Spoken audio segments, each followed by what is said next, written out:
우리 다 같이 사도신경으로 신앙 고백하시면서 고난주간 특별 새벽 예배를 하나님 앞에 드립니다. 전능하사 천지를 만드신 하나님 아버지를 내가 믿사오며 그 외아들 우리 주 예수 그리스도를 믿사오니 이는 성령으로 잉태하사 동정녀 마리아에게 나시고 본디오 빌라도에게 고난을 받으사 십자가에 못 박혀 죽으시고 장사한 지 사흘 만에 죽은 자 가운데서 다시 살아나시며 하늘에 오르사 전능하신 하나님 우편에 앉아 계시다가 저리로서 산자와 죽은 자를 심판하러 오시리라. 성령을 믿사오며 거룩한 공회와 성도가 서로 교통하는 것과 죄를 사하여 주시는 것과 몸이 다시 사는 것과 영원히 사는 것을 믿사옵나이다. 아멘. 찬송가 495장 우리 함께 같이 찬송하겠습니다. 찬송가 495장입니다. 495장 우리 함께 같이 찬송합니다. 495장입니다. 함께 같이 찬송합니다. 익은 곡식 거둘 자가 없는 이때에 누가 가서 거둘까? 내가 어찌게 흐르게 앉아 있을까? 어서 가자 밭으로 보내주소서 보내주소서. 재단 숯불 내 입술에 대니 어찌 주저할까? 주여 나를 보내주소서. 주가 두루 다니시며 일꾼 부르나 따르는 자 적도다. 보라 주의 사랑하는 익은 곡식을 어서 거두러 가자. 보내주소서 보내주소서. 재단 숯불 내 입술에 대니 어찌 주저할까? 주여 나를 보내주소서. 주가 나를 부르시니 언제 어디나 기뻐 가서 일하리. 주가 명령 내리실 때 능력 받아서 기뻐 거두리로다. 보내주소서 보내주소서. 재단 숯불 내 입술에 대니 어찌 주저할까? 주여 나를 보내주소서. 아멘.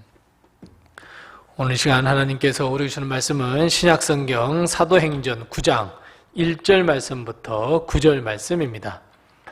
신약성경 201면에 있는 사도행전 9장 1절 말씀부터 9절 말씀까지 우리 같이 한 목소리로 이 말씀을 봉독합니다. 신약성경 201면에 있는 사도행전 9장 1절 말씀부터 9절 말씀까지 한 목소리로 봉독합니다. 사도행전 9장 1절 말씀부터 9절입니다. 같이 봉독하겠습니다. 사울이 주의 제자들에 대하여 여전히 위협과 살기가 등등하여 대제사장에게 가서 다메섹 여러 회당에 가져갈 공문을 청하니 이는 만일 그 도를 따르는 사람을 만나면 남녀를 막론하고 결박하여 예루살렘으로 잡아오려 함이라. 사울이 길을 가다가 다메섹에 가까이 이르더니 호련히 하늘로부터 빛이 그를 둘러 비추는지라. 땅에 엎드려져 들음의 소리가 있어 이르되 사울아 사울아 내가 어찌하여 나를 박해하느냐 하시거늘 대답하되 주여 누구시나이까? 이르시되 나는 내가 박해하는 예수라. 너는 일어나 시내로 들어가라. 내가 행할 것을 내게 이를 자가 있느니라 하시니 같이 가던 사람들은 소리만 듣고 아무도 보지 못하여 말을 못하고 서 있더라. 사울이 땅에서 일어나 눈은 떴으나 아무것도 보지 못하고 사람의 손에 끌려 다메섹으로 들어가서 사흘 동안 보지 못하고 먹지도 마시지도 아니하니라. 아멘. 오늘도 하나님의 큰 축복과 은혜가 우리 교회와 성도님들의 가정에 늘 충만하시기 바랍니다. 특별히 이 고난주간을 보내는 우리에게 하늘의 위로와 또 눈물 닦아주시는 그 축복이 우리에게 함께 하시기 바랍니다. 예수님께서 승천하신 후에 수많은 전도자들이 복음을 세상에 전했습니다. 그 중에 대표적인 사람, 두 사람을 꼽으라 하면 누구이겠습니까? 맞습니다. 베드로와 사울, 즉 바울입니다. 베드로는 주님의 수지자로서 복음을 전하는 교회의 지도자로서 한 축을 담당했고, 우리가 잘 아는 바울은 이방인 전도를 중심으로 전도를 했고 교회를 세우며 양육하고 사복음서와 사도행전을 제외한 신약 성경의 대부분을 쓴 사람이기도 합니다. 그런데 우리가 잘 알듯이 바울의 시작은 베드로와는 전혀 다릅니다. 그는 사회적으로 그리고 종교적으로 볼 때 최고의 명문 집안에서 태어나 최고의 교육을 받은 사람이었습니다. 뿐만 아니라 하나님을 향한 사랑과 열심이 다른 사람보다 더 특심한 사람이었습니다. 그런데 문제는 그 열심의 마음, 특심의 마음이 어땠다는 겁니까? 잘못되었다는 말입니다. 헛다리를 짚었단 말입니다. 예수님이 메시아임을 알지 못했습니다. 그래서 교회를 핍박하는 자의 삶을 살았습니다. 이것이 문제였습니다. 오늘도 바울은 예수님을 믿는 예수쟁이를 잡으러 가겠다고 다메섹으로 향했습니다. 모든 예수를 믿는 사람들을 잡아 축출하겠다는 결의에 가득 차 있었습니다. 예수님을 믿었던 사람들, 교회의 지도자들은 얼마나 많이 힘들고 두려웠겠습니까?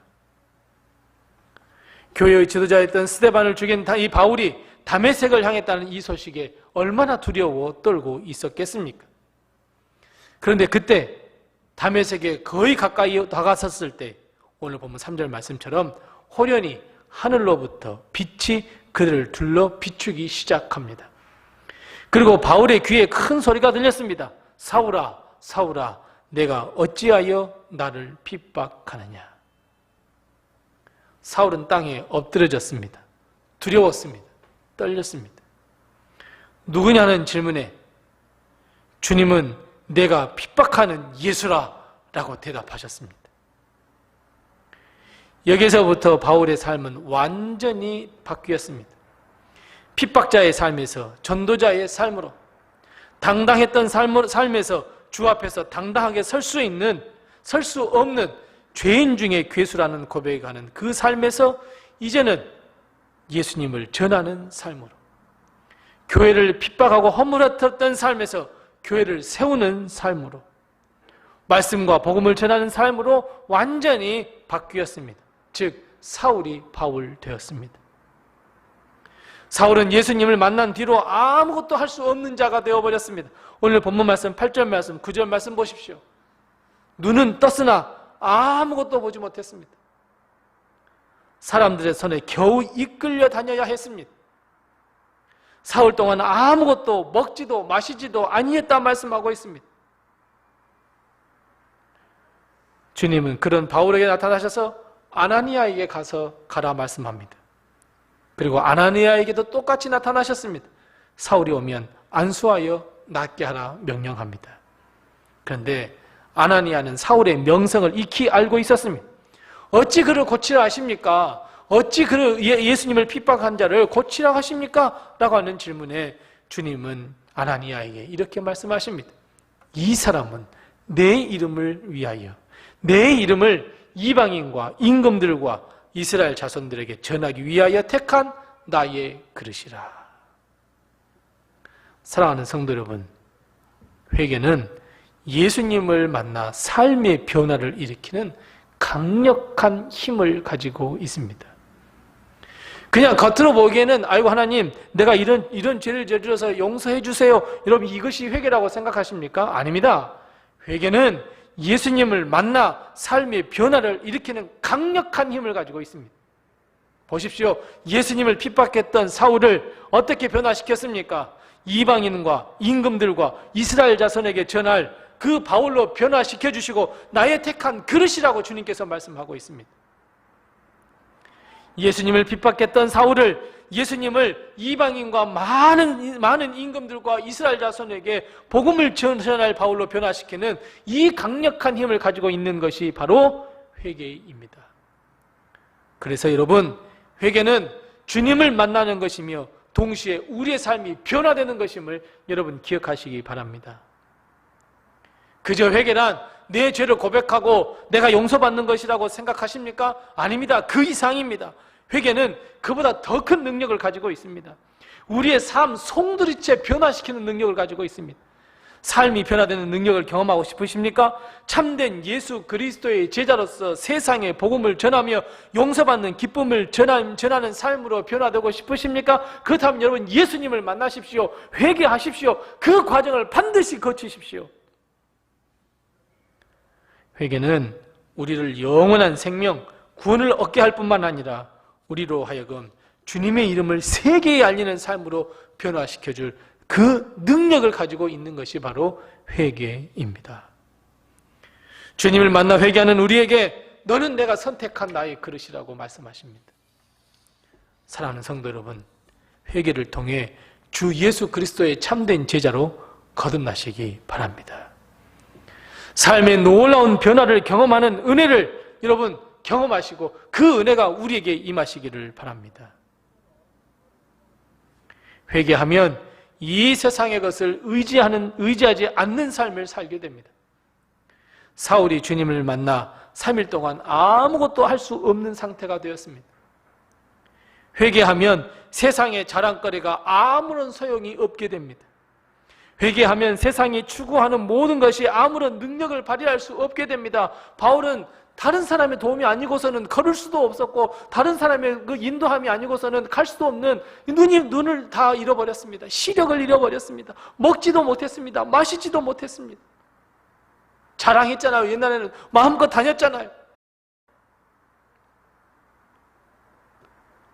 오직 은혜로만 살도록 우리의 삶의 본질을 완전히 뒤바꿔 놓는 것이 회개입니다. 그래 사랑하는 성도 여러분, 주님의 부르심에 우리는 귀를 기울여야 합니다. 바울의 놀라운 회개의 변화는 사울아 사울아 하고 부르시는 주님의 음성으로부터 시작됐고 그 음성을 들었을 때 비로소 시작이 되었습니다. 마찬가지입니다. 회개의 역사를 맛보시기 원하십니까? 내 삶에 놀라운 변화가 일어나 오직 주님만을 바라보며 하나님께 영광 돌리는 삶으로 거듭나시기를 원하십니까? 그렇다면 내 이름을 부르시는 주의 음성을 들으셔야 합니다. 세상 사람들은 이 음성을 듣지 못합니다. 사울도 마찬가지입니다. 사울아 사울아 부르셨을 때는 사울만 들었습니다. 다른 사람은 듣지 못했습니다. 마찬가지입니다. 주님은 택한 자들을 불러주십니다. 어떻게 해서든지 불러주십니다. 우리는 그 음성을 들어야만 합니다. 세상 사람들은 나를 부르시는 주의 음성을 듣지 못합니다. 우리는 귀를 기울여야 합니다. 하나님의 말씀에 귀를 기울여야 합니다. 우리를 부르시는 주의 음성을 듣고 우리는 주님께 두 손을 들고 자복하는 마음으로 나가야 합니다. 이것이 회개의 시작이고 주님의 초청에 순종하여 삶을 가치 있고 의미 있는 삶으로 변화시키는 그 시작점이라는 것을 여러분 기억하시기 바랍니다. 사랑하는 성도 여러분, 그래서 회개는 능력입니다. 그래서 회개는 은혜입니다. 회개는 나의 본질을 바꾸는 변화의 시작입니다. 우리는 바울의 회개를 기억하여 우리가 바울의 회개를 주님께 드려야 합니다. 나의 잘못된 모든 삶을 내어 드려야 합니다. 주님은 우리의 뉘우치는 잘못을 들으시고 성령의 능력을 부어주셔서 변화시켜 주셔서 우리를 단련하신 후에 주님의 사람으로 주님의 종으로 하나님의 일을 할 수 있도록 세상에 다시 파송해 주십니다. 완전히 변화된 삶을 살 수 있도록 우리의 인생을 바꾸어 주십니다. 바울은 이 회개의 사건을 잊지 못했습니다. 바울이 마지막 삶의 순간에 사람들에게 2번이나 간증합니다. 예루살렘에 잡혀갔을 때 많은 이스라엘 유대인 앞에서 당당하게 내가 이렇게 변했었노라고, 내가 이런 주님을 만났었노라고, 내가 이렇게 회개했노라고 회개의 순간을 간증합니다. 뿐만 아니라 로마에 잡혀갔을 때도 바울은 아그리빠 왕 앞에서 당당하게 똑같은 이야기로 간증하며 하나님의 영광을 돌려드립니다. 그만큼 회개를 통해 삶이 변화되는 그 순간 바울은 그 바울을 평생 잊을 수 없었습니다.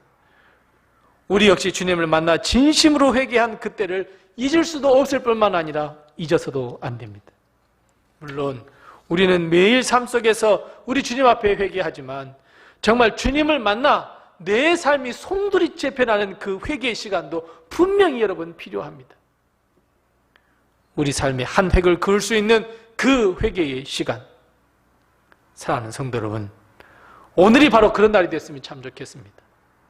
바울의 회개를 오늘 다시 한번 기억하고 우리가 삶의 변화를 위한 회개, 주의 음성에 귀를 기울여 나를 부르시는 그의 주의 음성에 아멘, 내가 여기 있나이다, 주님 나의 모든 죄악을 용서해 주시옵소서 회개하며 삶의 변화를 경험하는 우리 모든 성도들이 다 되시기를 바랍니다. 기도하겠습니다. 우리 함께 기도할 때 두 가지를 기도합니다. 첫 번째 기도할 것은 주님을 만나 회개를 통해 나의 삶이 변화되게 해주시옵소서. 우리 함께 같이 기도하십시다. 두 번째 기도할 것은 이제 나의 남은 삶이 오직 주님께 영광 돌리는 삶이 되게 해달라고 우리 함께 같이 기도하십시다. 그리고 아울러 부활절 때에 하나님 제발 한 영혼, 한 심령을 내가 내 손에 붙잡고 인도할 수 있도록 해달라고 전도 대상자의 이름을 불러가면서 우리 함께 같이 기도하십시다. 기도하겠습니다.